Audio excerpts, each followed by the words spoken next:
Hello again. Welcome back to Bullish Video Games. So I tried to record this episode earlier, and as it turns out, I had the recording on the completely wrong screen, so you saw none of what I was doing. Lucky me. But the good news is that I didn't solve the next case. So in a way, it does kind of feel like nothing happened, but I'll explain what I mean. So as you can see here, I tried to go through it. I was not successful in catching the correct criminal twice, actually. But I'm going to try to redeem myself now with the screen on the correct page. Well. Since the perp was more than 15 minutes late to check out of the room, I think a prison sentence of 15 years or more sounds about right. And hey, you solved this fast enough so the victim still needs to pay taxes. The Minor Crimes Division wins again. Oh, now that you've gotten the hang of things, I've also removed your internet access restrictions. You might need it for this next case. Now, I hope you're not squeamish because this case is something else. It's hard for me to even think about without wanting to throw up, but given what you've seen already, I think you're ready for this one. It involves war crimes. Happened in a local restaurant downtown. The suspect left a threatening photograph of his deed at the crime scene. There was a waitress who witnessed everything. The poor gal. She was shaken, but we managed to get her testimony. She also gave us a list of every customer that visited that day, as well as the restaurant's business card, if we needed any more information. Hopefully, these clues should help. I gotta say, given what just happened, I don't think I'll be eating anytime soon.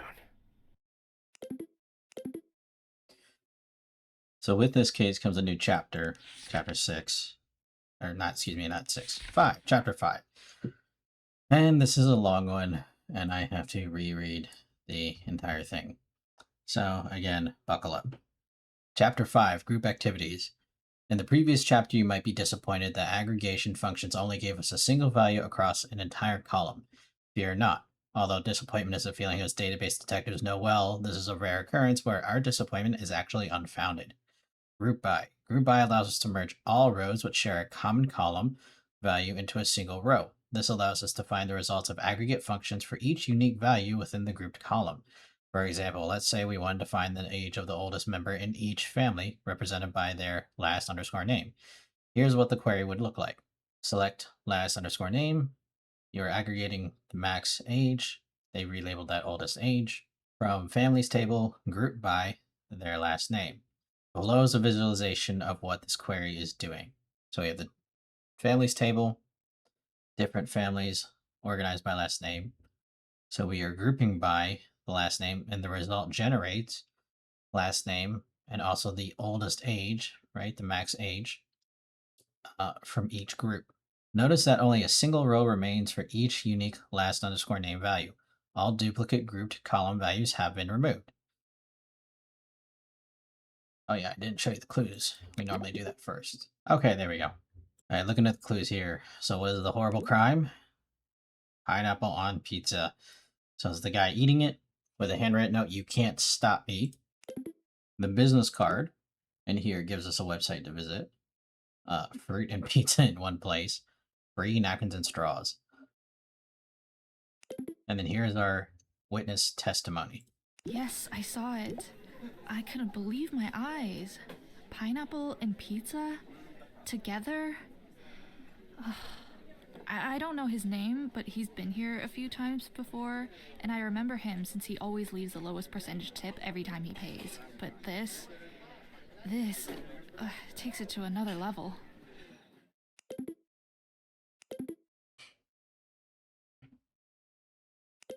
All right, continuing on with the manual. You can imagine the group by statement squishing the rows that are being grouped like a pancake, leaving nothing but that grouped column and the results of aggregate functions behind. This keyword comes directly after from and where. Multiple groups. Believe it or not, you can actually group multiple columns together. For example, if we were trying to find the combination of ice cream flavors people enjoyed the most, we would group by flavors 1 and flavors 2 and find the average rating for each pair. For most of your time as a database detective, though, you'll probably just need to group a single column. So I had said the first time I recorded this is that this chapter specifically, I feel like the examples are not as good. Like, I get a sense of what it wants me to do, but I don't quite get it. Um, I mean, I get the group by in terms of like how we can use it and essentially how we're just pulling certain data from similar values, but it seems like the examples, I wish there were more examples in this chapter where it actually shows you the result. So like here, we have the search tables. We're searching, selecting flavor 1 and flavor 2. We're averaging the rating from the flavor ratings table grouped by flavor 1 and flavor 2. Results in the average rating of all flavor combinations. So I guess this is saying that depending on the flavor, this is the average rating here, but it doesn't show us the result generated. So this is saying the combination of flavors for vanilla and chocolate. Here's this rating 7. Here's this next rating, blah, blah, blah. So I would assume that if you were to actually generate the result for this, it would say flavor 1 vanilla, flavor 2 chocolate, and it would get an average rating. And then here at the bottom half, it says vanilla and strawberry, and then it would aggregate an average rating there. I'm assuming that's what it would do, but I don't know. I wish there was an example that would show us.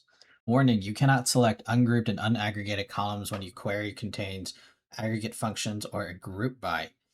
In the implementation of SQL used by CopOS, whenever you use aggregate functions or group by, any selected column that isn't grouped or aggregated will result in a random value. For example, the query below will give us a random value for a first underscore name column as it's not in a group by or part of an aggregate function. For a detailed explanation for why this happens, take a look at the last page of this chapter.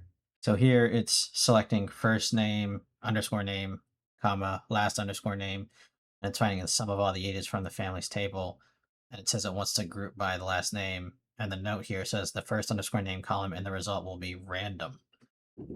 I'm assuming because if you look at the table on the last page, all of the first name column values are unique, right? None of them share a similar first name as opposed to sharing a last name. But again, I wish it would show us an actual result example. Order by. Another way to find the largest or smallest value in a table without aggregates is by using the order by statement, which sorts a table based on a specific column. This keyword comes at the very end of the query. The query to the left sorts the families table based on the age column in ascending order, with the smallest age appearing first and the largest age appearing last. If you want to see the largest value first, you can sort by descending order using the DESC keyword after the column name. So here's just saying if we want to order it by certain values, for it to be in ascending order, we just say order by and then the value we want it to order it. And then if we want a descending value, just put order by value and then DESC. Math. You might be excited to learn that we can put math inside of our queries. Math expressions can be used in any condition, including inside aggregation functions. This means we can use math anywhere we use a column name. As for this chapter, you only need to use math in the select and where statements. Here's an example of a query using math in both the select and where statements. This query results in all sums of column 1 and column 2 that are less than 10. Here's a pro tip. Too many table icons on your desktop, click and drag over each table you'd like to delete and delete them all at once. All right. So here with the math, and this is, I still don't quite understand, but this is something I'd questioned earlier. So selecting, when you're selecting what you're trying to pull from, here it's saying that you can select, you specifically want column 1 plus column 2. However, you are also stipulating, you're making the condition where column 1 plus column 2 is less than 10. So you're kind of repeating yourself. So what I don't get here is, are you saying in this example you specifically want it to be plus? Or are you saying you are selecting the information you want to find to be from column 1 and column 2? I don't quite get, again, this is a case where I wish they had more examples to kind of show what it was doing. Here's an example of a query that uses math inside of an aggregate function. This query finds the largest sum of column 1 and column 2. See, so this one makes more sense when you aggregate it because you're selecting to find the max amount of column 1 plus column 2 from the example table. And then I'm assuming if you wanted to narrow that down, you would then add a where statement. Or maybe that's doing is just narrowing down. To the right is a table of all the mathematical operators that SQL supports. Hopefully you're familiar with each operator except for the last one. So we have addition, subtraction, division, multiplication, and I'm not sure how you say this, modulo. It's the percent sign. The modulo operator acts like a divisor, but instead gives the remainder after the division step is over. For example, where's it modulo? 30 modulo 8 results in 6, as 8 can cleanly fit into 33 times, with the remainder is 6. One example of when this operator is useful is if you want to know whether a number is even or odd. If a number is even, then that number, modulo 2, results in 0, as even numbers must be cleanly divisible by 0. Division precision. There is an important detail about how SQL handles division. Division works differently between numbers without decimal places, whole numbers, than with numbers with decimal places. For example, 1 divided by 100 results in 0, since 0 fits into 1 0, or excuse me, since 100 fits into 1 0 times. But 1.0 divided by 100 results in 0.01. Since 1.0 has a decimal place, we're telling SQL that the result can have decimal places. In other words, if you're getting unexpected results from dividing two numbers, you might need to add a decimal place somewhere. Other functions. You can use the POW function to find the power or exponent of a number, and the SQRT square root function to find the square root of a number. I haven't found the use for these functions yet, but I'm sure the time will come. And then in the table examples, it's select POW 2, 3. This query gives us 2 to the power 3. And then select square root 9. This query gives us the square root of 9. Chapter summary. If you're a fan of groups, I would highly recommend joining the Database Detectives with Depression and Severe Alcoholism support group. We started this group by asking ourselves what every database detective has in common, and as it turns out, the answer is unrelenting sadness and despair. Super optional supplemental information. So why doesn't it work when you select ungrouped and unaggregated columns when your query contains an aggregate function or a group by? Let's first look at a simple aggregate query like the one on the left. The result of this query will be a table with one row containing the sum of all column 1 values. With that in mind, with only a single row in the result table, what should column 2 in the query to the right result in? The answer isn't exactly clear. If this is the example table, it doesn't really make sense to choose one of these column 2 values over another. SQLite, the implementation of SQL that is used by CopOS, resolves this by giving us the column 2 value from the last row it looked at when it finished calculating the aggregate function. To us, this column 2 result might as well be random, as its value depends on the exact behavior how SQLite executes the calculation of aggregate functions. The same logic holds true for grouped numbers. When you use a group by, your query says that you only want one row per grouped column value. If you're selecting an ungrouped and unaggregated column during this, SQLite doesn't know which column value within the group to choose, so SQLite will just choose the last column value that it looked at as it finishes processing the group. Yeah, I completely did not understand this either, and I still don't. I'm not entirely sure what it's trying to say. Yeah, see, again, I wish these examples were more succinct, because right now it's just telling us you want to select the sum of all column 1 values from the example table.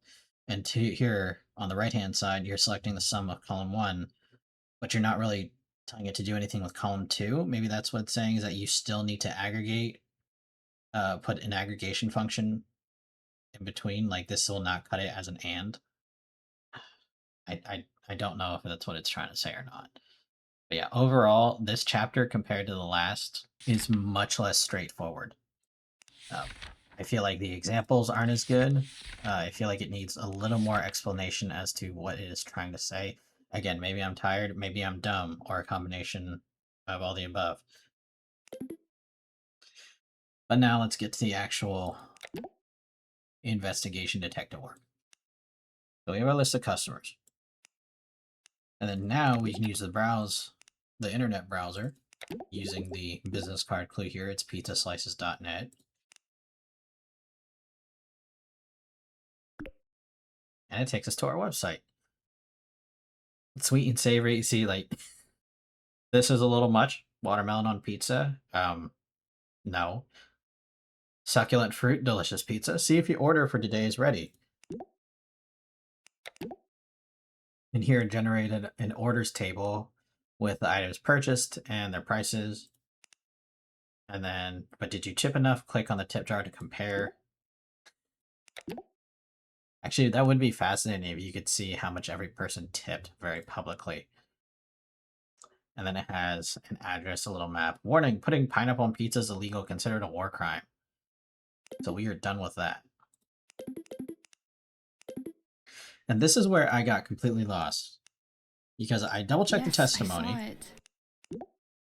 And she stipulates that he leaves the lowest percentage tip every time he pays. So I was saying, if you were to do the hard math, oh, and it's still here. So if you were to do the hard math, what percentage of the total price is equal to the tip? And then just doing some simple math, the percentage is going to be equal to the dollars tip divided by the price multiplied by 100, and that gives us our percentage. So there has to be something I am fundamentally missing where the information I'm looking for is either incomplete or I am interpreting what they're saying incorrectly. You see, because even if I look at the items purchased, the only time it ever says pineapple, and oh yeah, I did want to try something. So looking for all data from orders where item purchased is equal to. I don't think this will work because this is case sensitive. Yeah, it doesn't work. What we can do is we can create a narrowed down table of everything that was just pineapple. And actually, in fact, if I wanted to narrow that down further, join this here. We're joining customers. Relabel that C. We'll relabel orders as not 0, O. And that should join them together. We'll resave that. Oh.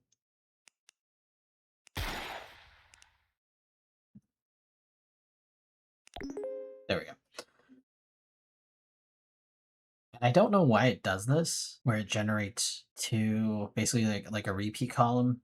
I mean, I'm sure someone smarter than me can explain why it does this, or maybe I'm missing something. But here we have a more complete table with just narrowed down pineapple orders, and they're all the same price. So then say we're looking for, and this has to be where I'm misinterpreting the data because I tried to do dollars tip divided by price, because that should be the lowest percentage given. But both statistics I got were narrowed down from the pineapple list, and the smallest tip amount by by order number, because it was joined together. Then both times it was wrong.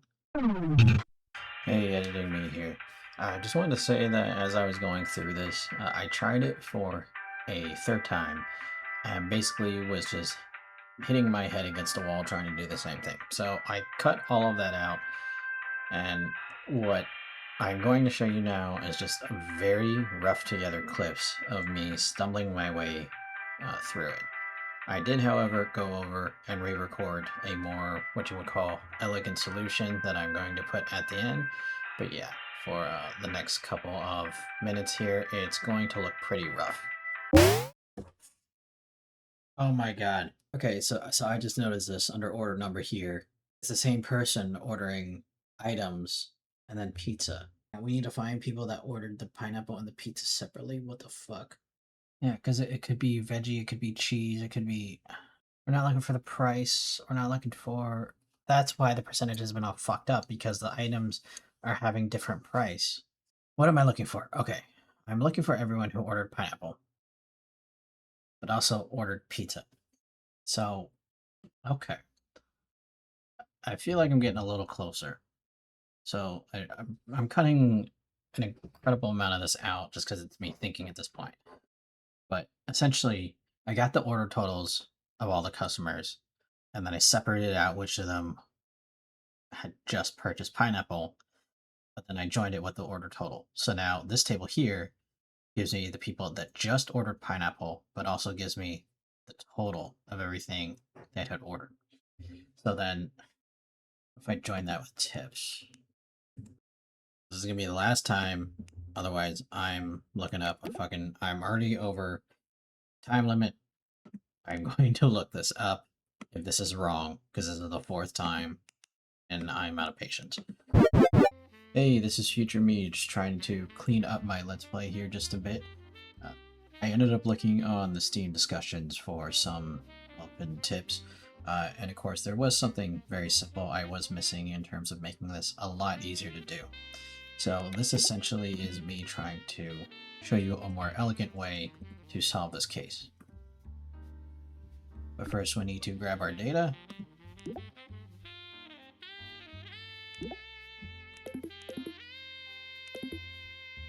For customers, orders, and tips. So if you couldn't tell, I did a lot of brute forcing. As I'm editing this, I cut out almost half of what I had. I was trying to organize it by pizza type and then figure out a way to kind of just smash those together and make it make sense. It didn't make sense. So here, this is a better way to solve this. So based on the manual,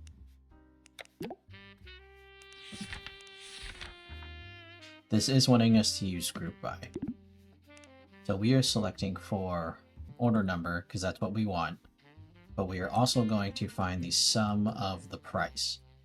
And we are going to relabel that order total from the orders table. Let me just pull that out here. From the orders table, we'll relabel that O. We are going to group by the order number, and we will save this as orders total. All right. So what that then does is give us by order number the entire amount they spent. Because if I've edited this down effectively, because I was just all over the place. If I edited this down effectively, essentially had realized that why the math was messed up in the first place is that there were people that were having multiple orders. And so that's what threw me off, is then these prices weren't the total prices, they were just the prices of the individual items, and therefore not the total prices, therefore my percentages were always messed up. So now we have a group by order total. We can join that to the original orders table where the item purchased is equal to pineapple.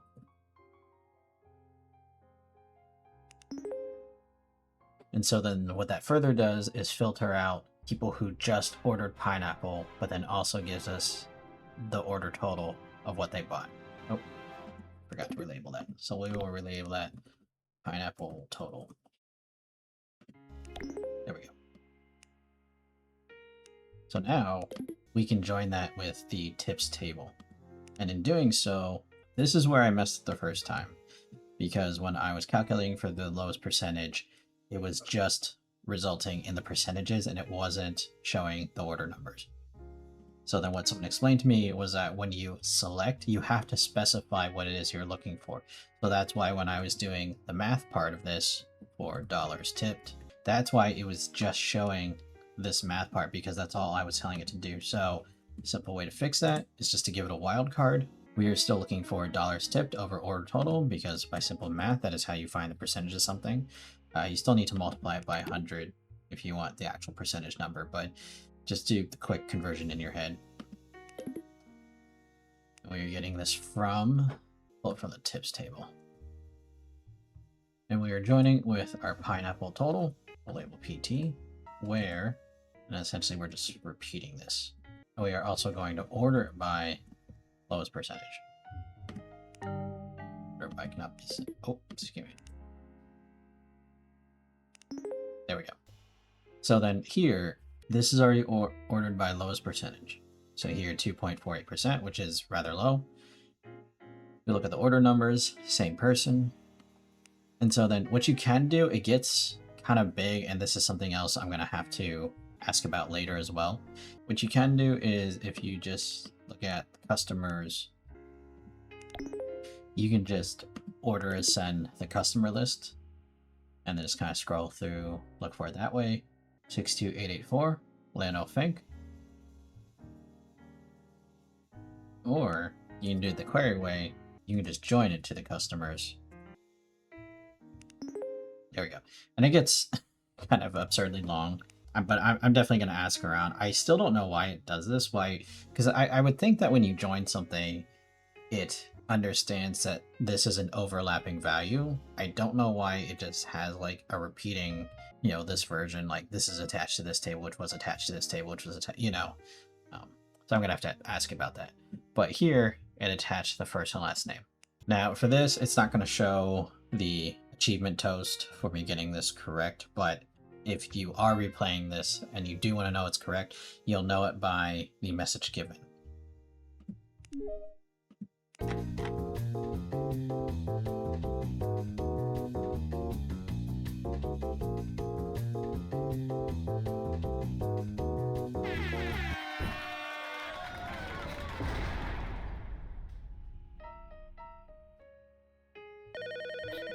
We got him. That war criminal is now rotting behind bars where he belongs. If you got it right, it will say we got him. If you got it wrong, it'll ask, are you sure, in the beginning of the incoming message. This is going to be in the middle of this episode just because, like I said, I wanted to show you guys a more elegant way to solve this. I did end up solving this, but it was much more sloppy and brute forced. So with that said, I am going to get back to my original recording.